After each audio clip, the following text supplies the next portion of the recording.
Assalamualaikum warahmatullahi wabarakatuh. Perkenalkan, nama saya Syaidah Muntahaka, NIM 11820070064. Di sini saya akan menjelaskan tentang perpindahan kalor, di mana subnya itu ada 3, ada konduksi, konveksi, dan radiasi. Pertama, saya akan menjelaskan perpindahan kalor terlebih dahulu. Apa itu perpindahan kalor? Perpindahan kalor merupakan proses perpindahan suatu energi, yaitu energi kalor, dari suatu daerah ke daerah yang lainnya diakibatkan karena adanya perbedaan temperatur. Jadi temperatur ataupun suhunya itu berbeda, di mana energi kalornya ini akan berpindah dari temperatur yang lebih tinggi atau suhu yang lebih tinggi ke temperatur yang lebih rendah. Proses perpindahannya ini akan terus berlangsung hingga tercapainya suatu kesetimbangan. Pertama ada konduksi, kita langsung saja ke konduksi. Nah, apa itu konduksi? Konduksi merupakan perpindahan kalor melalui medium ataupun zat perantara tanpa disertai adanya perpindahan partikelnya. Jadi ada zat perantara tapi partikelnya itu tidak ikut berpindah. Biasanya konduksi ini terjadi pada benda padat. Nah, jadi proses perpindahan kalornya itu dari satu bagian benda padat ataupun material ke bagian yang lainnya. Konsep pada konduksi ini merupakan suatu aktivitas atomik atau molekular. Kita tinjau gambar ini ya. Ada sebuah logam yang sedang dipanaskan di atas bara api. Nah, maka panasnya itu akan merambat ke ujung yang lainnya. Namun, partikel logamnya itu tidak akan mengalami perpindahan ya. Yang terjadi adalah molekul-molekul yang ada di atas api ini, di atas bara api ini, yaitu molekul yang lebih berenergi atau memiliki temperatur lebih tinggi, membentur molekul-molekul lain yang ada di dekatnya yang memiliki molekul kurang berenergi ataupun temperatur yang lebih rendah dan memberikan sebagian panasnya. Nah, molekul-molekul terdekat ini akan kembali membentur molekul-molekul lain yang ada di dekatnya lagi dan akan memberikan sebagian panasnya. Dan begitu seterusnya sepanjang bahan sehingga suhu pada ujungnya ini akan mengalami panas juga ya, naik. Maka sebagian energi molekul yang berenergi tinggi ini ditransfer ke molekul yang berenergi rendah. Jadi energinya itu berpindah, tetapi tidak mengalami perpindahan partikelnya. Jadi logamnya itu, bahan logamnya itu, partikel logamnya tidak ikut berpindah. Di mana jika padatannya itu sebuah logam, maka perpindahan energi kalornya itu dibantu oleh elektron-elektron bebas yang bergerak di seluruh logam ini, sambil menerima dan juga memberi energi kalor ketika bertumbukan dengan atom-atom logam. Nah, untuk konduksi, contoh yang lainnya itu pada kehidupan sehari-hari ya, ketika kita sedang memasak ya, ketika sedang memasak itu yang kita rasakan pada ujung spatula ini panas. Padahal ujung spatula ini tidak bersentuhan langsung dengan minyak ataupun air yang sedang mendidih. Hal ini terjadi karena kalor pada ujung spatula yang bersentuhan langsung dengan air yang mendidih ataupun minyak ini akan berpindah ke ujung spatula yang sedang dipegangnya. Namun pada hal ini ada 2 zat ya. Nah, untuk yang ini yang menghantarkan kalor dengan baik. Nah, ada 2 ya. Yang pertama ada konduktor, di mana konduktor itu merupakan bahan yang mudah menghantarkan kalor. Kenapa? Karena gerakan-gerakan elektron bebas pada atomnya itu dapat dengan mudah menghantarkan energi kalor ke elektron atom yang letaknya itu jauh. Contohnya itu seperti baja, tembaga, aluminium. Nah, yang kedua ada isolator. Nah, untuk isolator merupakan zat ataupun bahan yang sukar menghantarkan kalor. Contohnya itu seperti plastik, kaca, busa, dan lain sebagainya.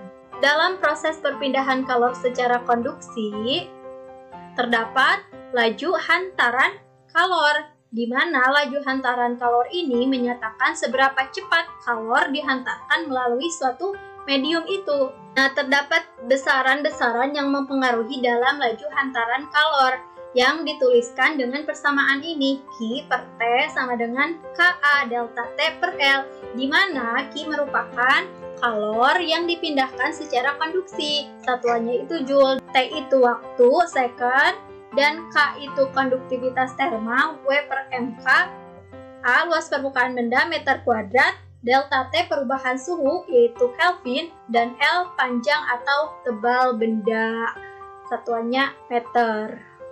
Kedua, ada proses perpindahan kalor secara konveksi.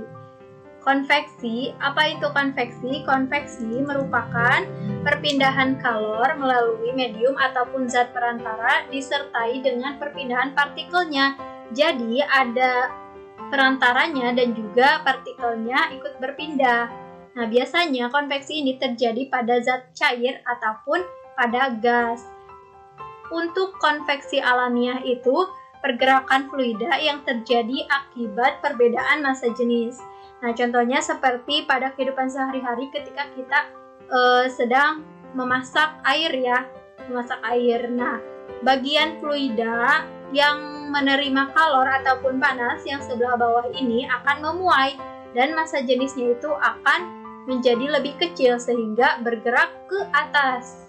Kemudian tempatnya ini akan digantikan oleh bagian fluida yang dingin, di mana yang massa jenisnya itu lebih besar ya. Jadi yang atasnya ini akan menggantikan yang bawah ke atas ya. Nah, untuk yang kedua, konveksi paksa. Konveksi paksa merupakan suatu proses pergerakan fluida yang langsung diarahkan tujuannya itu oleh sebuah pompa ataupun blower. Nah, contohnya seperti lemari es. Untuk rumus konveksi itu Q per T sama dengan HA delta T, di mana untuk Q-nya itu kalor yang dipindahkan secara konveksi, satuannya Joule, untuk T waktu second, dan untuk H-nya itu koefisien konveksi J per M pangkat 2 SK, dan untuk A-nya luas penampang benda meter kuadrat, delta T perubahan suhunya, suhu benda dalam Kelvin. Untuk contoh yang lainnya yaitu pada proses peristiwa angin darat dan juga angin laut. Untuk angin darat dan angin laut ini merupakan konveksi alamiah. Nah, contohnya seperti pada proses peristiwa angin darat ya. Nah, angin darat ini terjadi pada malam hari dan berhembus dari darat ke laut. Hal ini terjadi karena pada malam hari itu udara di atas laut ini lebih panas daripada udara di atas darat, sehingga udara di atas laut ini akan naik dan diganti oleh udara di atas darat. Maka terjadilah aliran udara dari darat ke laut. Angin darat dimanfaatkan oleh nelayan menuju ke laut ya untuk menangkap ikan. Jadi sangat bermanfaat ya dalam kehidupan sehari-hari. Selain melalui perantara, kalor juga dapat berpindah tanpa melalui medium ataupun zat perantara. Nah, perpindahan kalor tanpa memerlukan medium ataupun zat perantara ini disebut dengan perpindahan kalor secara radiasi. Nah, pada perpindahan ini, kalornya itu dipancarkan dari sumber kalor ataupun panasnya. Dengan demikian, perpindahan kalor secara radiasi ini dapat juga disebut dengan pancaran. Ketika siang hari, kita mungkin sering merasakan panas dari terik matahari. Nah, ini membuktikan perpindahan kalor secara radiasi, karena sinar matahari itu sampai ke bumi tanpa media perantara. Kita bisa merasakannya langsung ya. Bukti adanya kalor ataupun panas yang berpindah dari matahari ke bumi ya tadi ketika ya badan kita terasa hangat ataupun panas. Nah, dan juga ketika baju yang basah dijemur maka akan menjadi kering. Contoh lainnya pada api unggun ketika malam hari. Nah, panas dari api unggun ini akan memancar ke lingkungan sekitarnya sehingga orang yang ada di sekitarnya itu akan merasakan kehangatan. Peristiwa tersebut ini dapat menjadi bukti bahwa tubuh kita itu menerima kalor ataupun panas dari matahari ataupun dari api unggun ya. Nah, selanjutnya, setiap benda itu dapat menyerap dan juga memancarkan radiasi kalor, yang mana besarnya itu tergantung pada suhu dan juga warna benda. Yang pertama, pada suhu ya, yang ini.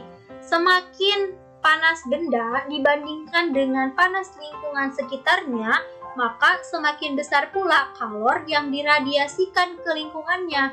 Sebaliknya, semakin dingin benda dibandingkan dengan lingkungan sekitarnya, maka semakin besar pula kalor yang diserap dari lingkungannya.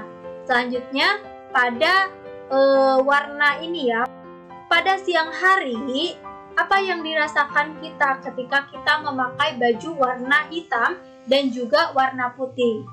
Nah, pada saat kita memakai baju hitam itu, maka kita akan merasakan panas ya, karena pada siang hari itu baju hitam menyerap kalor radiasi lebih baik daripada warna baju putih ataupun warna terang lainnya. Dan pada malam hari itu, baju hitam itu terasa lebih dingin ya. Nah, hal ini karena pada malam hari, baju hitam itu memancarkan kalor lebih baik daripada baju putih ataupun baju terang lainnya. Maka dapat disimpulkan, permukaan hitam ini merupakan penyerap radiasi kalor yang baik, sehingga dapat disimpulkan permukaan hitam ini merupakan penyerap kalor radiasi yang baik sekaligus pemancar radiasi kalor yang baik.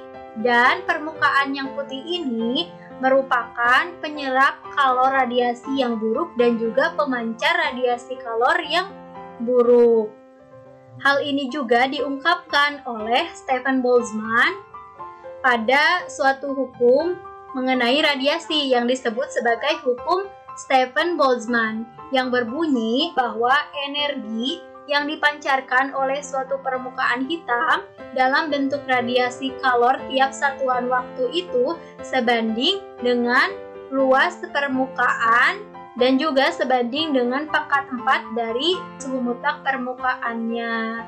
Nah, untuk persamaannya ini ya, Q per T sama dengan E sigma A T pangkat 4, di mana Q merupakan kalor yang dipindahkan secara radiasi satuannya Joule, T waktu, second, E emisivitas, sigma tetapan Stefan Boltzmann 5,67 kali 10 pangkat min 8 W per M kuadrat K pangkat 4, A luas permukaan benda meter kuadrat, dan T suhu benda yaitu satuannya Kelvin.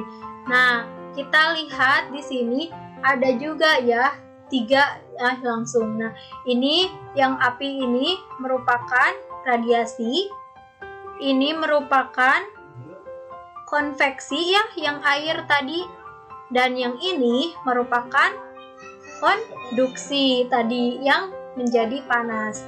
Mungkin sekian dari saya. Terima kasih. Wassalamualaikum warahmatullahi wabarakatuh. Assalamualaikum warahmatullahi wabarakatuh. Latihan soal perpindahan kalor SMA kelas 11. Dua batang logam A dan B berukuran sama masing-masing mempunyai koefisien konduksi 2K dan K. Keduanya dihubungkan menjadi satu dan pada ujung-ujung yang bebas dikenakan suhu seperti gambar di bawah ini.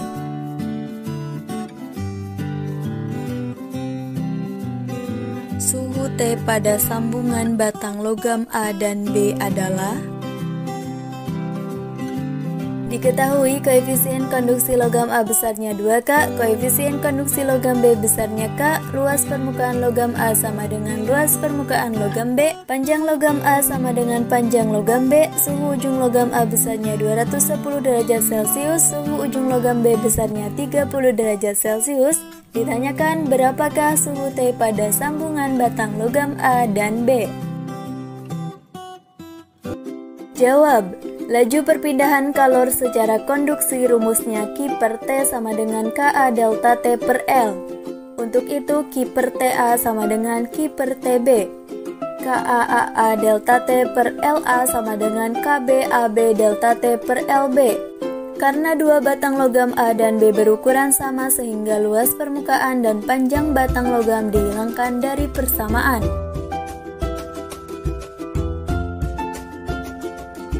Persamaan menjadi Ka delta T sama dengan Kb delta T. Ka kali Ta kurangi T sama dengan Kb kali T kurangi Tb.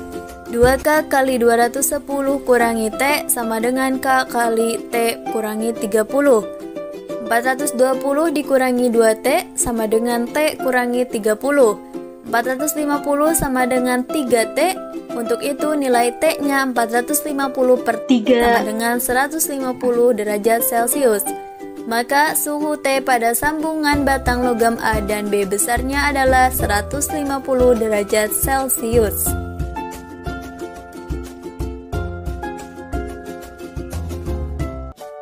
Suatu panci pemanas air terbuat dari bahan tertentu mempunyai luas permukaan yang bersentuhan dengan air 200 cm². Jika suhu bahan tersebut 90 derajat Celcius dan suhu air 80 derajat Celcius menghasilkan jumlah kalor yang dipindahkan secara konveksi per sekonnya sebesar 0,8 Joule per sekon. Maka hitunglah besar nilai koefisien konveksi bahan tersebut.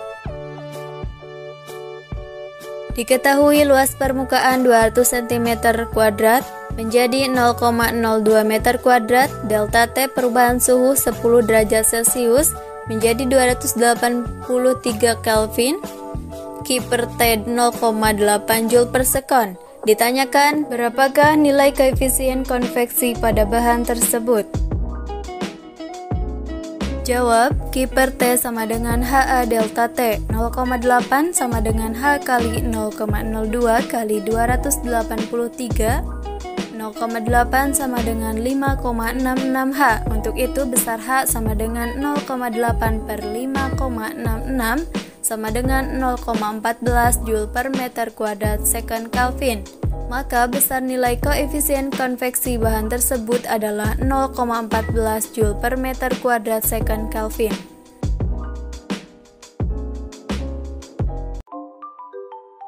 Sebuah lampu pijar menggunakan kawat wolfram dengan luas 10⁻⁶ meter kuadrat dan emisivitasnya 0,5.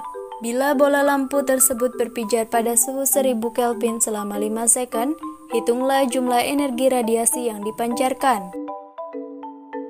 Diketahui luas permukaan 10⁻⁶ meter kuadrat, suhu 1000 Kelvin, emisivitas 0,5, sigma 5,6 kali 10⁻⁸ W per M kuadrat K pangkat 4 T 5 second. Ditanyakan berapakah jumlah energi radiasi yang dipancarkan lampu pijar? Jawab, Q per T sama dengan E sigma AT pangkat 4, Q sama dengan E sigma AT pangkat 4 kali T sama dengan 0,5 kali 5,67 kali 10⁻⁸ kali 10⁻⁶ kali 1000 pangkat 4 kali 5. Maka hasilnya 0,14175 Joule. Maka jumlah energi radiasi yang dipancarkan lampu pijar adalah 0,14175 Joule. Sekian, terima kasih. Wassalamualaikum warahmatullahi wabarakatuh.